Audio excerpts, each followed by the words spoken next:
Shalom, Kol Haloyim, Yahweh, Ba'ashem, Yahweh Shai, Ba'ashem, Rachakudash.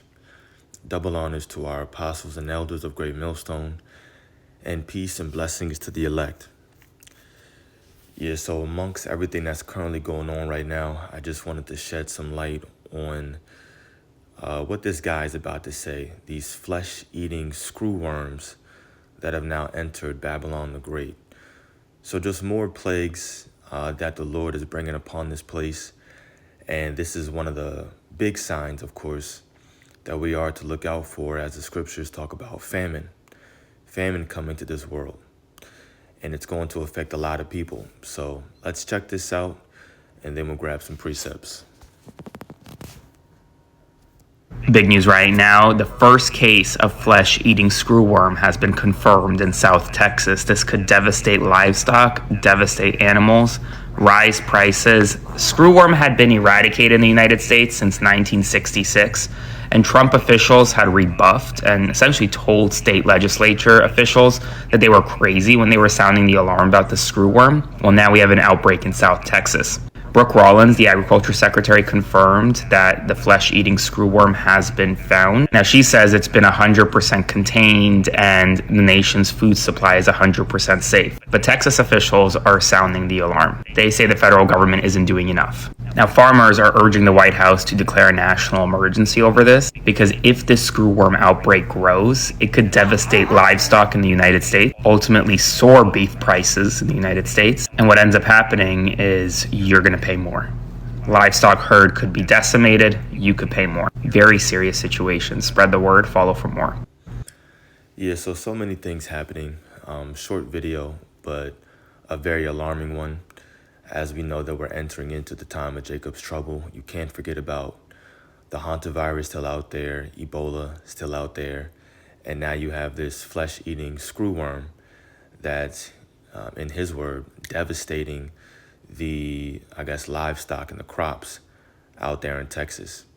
And they want to issue some kind of emergency, but they haven't done it yet because they know that if this gets any bigger, then it would be terrible for everybody in the U.S. if it spreads more further, up north, I'll just say.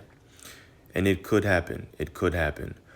But this is important to keep an eye on because this points to biblical prophecy taking place, as we know that the Lord mentioned that the livestock, it wouldn't grow. Farmers would be mourning. So we'll read that here in the book of 2nd Ezra, chapter 16. We're in chapter 15 in the GNT, and we'll start reading at verse 10. It says, "My people are being led to the slaughter like a flock of sheep. They will no longer have to live in Egypt." And this Egypt is talking about America. America is Egypt 2.0. It's a spiritual Egypt. "I will use all my strength and power to bring them out of that land. I will bring disasters upon the Egyptians as I did earlier or before in ancient Egypt, and I will destroy their country." And that's what we're seeing right now. We're seeing the Most High, through his only begotten Son, currently destroy this place. And this is how we know that he's about to return very, very soon, because this world, the entire world, but especially Egypt or Babylon the Great, is being plagued. Verse 12, "The whole land will be in mourning.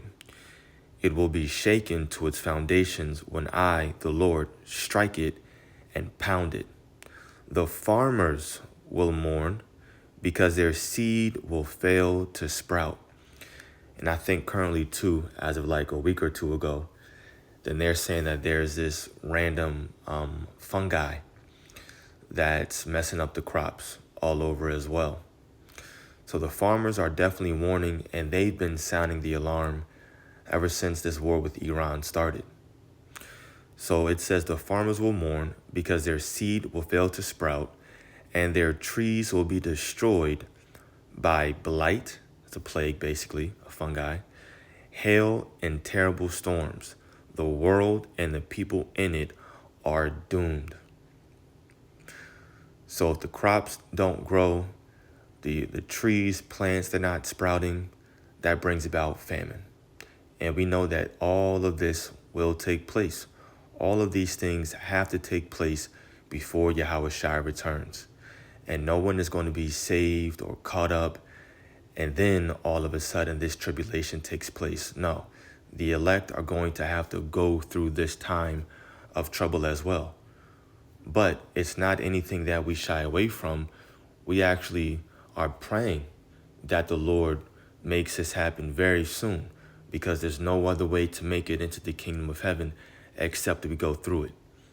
Now, the Lord said that he would make provision for us, and that he would protect us, and that we be safe, and that his servants will be eating and drinking and be merry-hearted when all these different plagues really start to manifest. So we're not worried about what to do. We know our only job is to pray and believe. Pray and have faith. That's it. That's our job. It's a very, very simple one. But that's why it's important that you have to know the names, because you have to know who to pray to. You can't just say God. No. God is a title. The Most High's name is Yahweh. His only begotten Son name is Yahweh Shai. And you hear us say Bahashem, which means in the name or in the name of. So Yahweh Bahashem, in the name of Yahweh Shai. That's who we pray to. That's who you should be praying to as well, because that's who's going to protect us and keep us stable in these troublesome times ahead. Let's jump over to, throw that away, Matthew 24, verse 5. For many shall come in my name, saying, I am the anointed, and shall deceive many. And these are more signs pointing to Yahweh Shai's return. And ye shall hear of wars and rumors of wars. Of course, the biggest one, all eyes are on U.S. and Iran right now, as they currently just started back up, the fighting, the war again, right? There was some so-called ceasefire, and now they're back at it. Everybody wants these peace talks and some kind of peace deal or negotiation to be made, and it's not going to happen. As a matter of fact, Trump was just asked recently, what is his definition of a ceasefire? And this is word for word what he said. He said, well, a ceasefire is different over there in that region. So a ceasefire is when it's just a milder shooting. It's just a more mild war taking place. That's what he said. So in his mind, a ceasefire is still fighting taking place. It's just more mild. That was his terminology. So there isn't going to be any kind of peace. And this whole time of a ceasefire, it was just fake. It was fake anyway, because Israel was still going at Iran, and Iran was still launching missiles and drones right back at them. And all of this is going to lead to World War III, the biggest war, right? That's Armageddon, the second death.